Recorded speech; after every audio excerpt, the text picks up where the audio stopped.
हमेशा पत्थर, आप कौन से कभी सफ़ेदे के पेड़ को पत्थर मारते हुए देखा कोई? जहाँ फल लगता है वहाँ पत्थर मारते हैं। ये नेशनल कॉन्फ्रेंस की वो सरकार है जिसके पास फल है और लोगों का काम कर रहा है। अब जिनको नाच ना जाने वो आंगन टेढ़ा, खुद रहे तो खुद किया कुछ नहीं। उसमें तो बड़ी बातें करते थे, उसमें कहते थे टॉफ़ी लेने गए, दूध पीने गए। तो आज वही बात करें, अगर वही लोग हमें आग सिखाएं तो हम उनसे सीखने वाले नहीं। हम जानते हैं क्योंकि हम लोगों से जीत के आए हैं, लोगों ने जिता के भेजा है।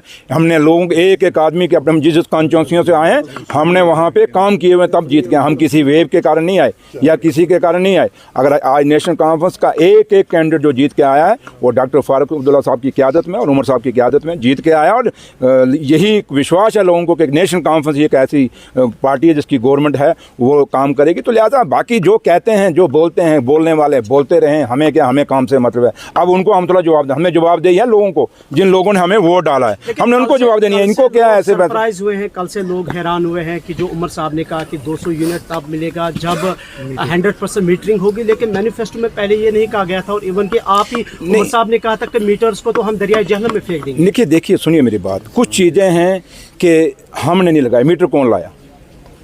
जिन्होंने मीटर लाया, कभी काश उनके खिलाफ भी कोई बोले, उनको भी सवाल पूछे भाई मीटर क्यों लाए जम्मू कश्मीर में? जम्मू कश्मीर में सबसे बड़ी मुद्दा इस समय है लोगों को बिजली से भी कोई वास्ता नहीं है। मेरे बुजुर्ग वो थे जो बिजली के बगैर पढ़ाइयाँ की। मेरे बुजुर्ग वो थे जिन्होंने सड़कों के बगैर भी इन इलाकों में चले, चाहे वो कश्मीर हुआ, चाहे वो जम्मू हुआ, चाहे वो खित्ता पीर पंचाल हुआ, चाहे चिनाब वैली हुई। तो हमारे बुजुर्गों ने कभी बिजली या इन पानियों, बावलियों और कुओं से पानी लेके हम लोगों को पढ़ाया हुआ है। तो इसलिए लोगों की सबसे बड़ी हमारी आज हमें चिंता है कि हमारे बेरोजगार बच्चे को रोजगार कैसे मिलेगा। ये सरकार उसके लिए सोच रही है, उसके लिए हम प्लान कर रहे हैं। बाकी ये बिजली पानी ये चलेगा, ये आप कहें कि 100% कहीं होता है, कहीं नहीं होता। यही बात मीटरिंग का, हम जब बात करते हैं मीटरिंग की, आप लोग खुद जब हमें सवाल पूछते हैं क्या आप चाहते हैं कि भाई लोग मुफ्त की बिजली बनाएं?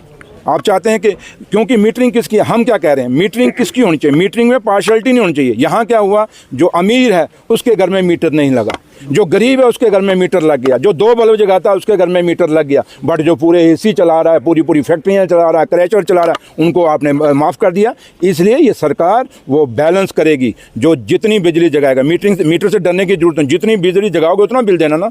डर किसको पड़ा है? जिनके घरों में मीटर नहीं लगा था और करोड़ों रुपए की कमाई बचा रहे थे, यहाँ से पैसा कमा रहे थे, बिजनेस से पैसा कमा रहे थे, लेकिन देते कुछ नहीं थे, उनको खतरा है मेरे भाई। गरीब कभी नहीं, गरीब इसी में खुश है कि हमारी कोई सुनवाई कर रहा है। आज यहाँ पे मैं आया हूँ, हमसे पहले कोई आया यहाँ पे?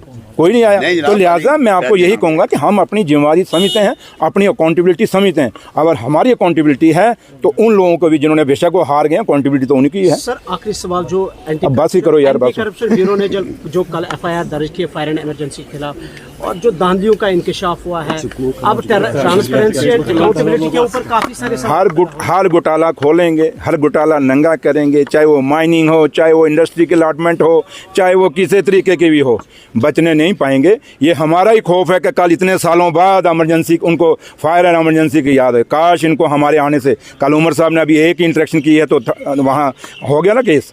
तो इसलिए आगे देखें होता है क्या, थोड़ा सा आप भी सब्र रखें।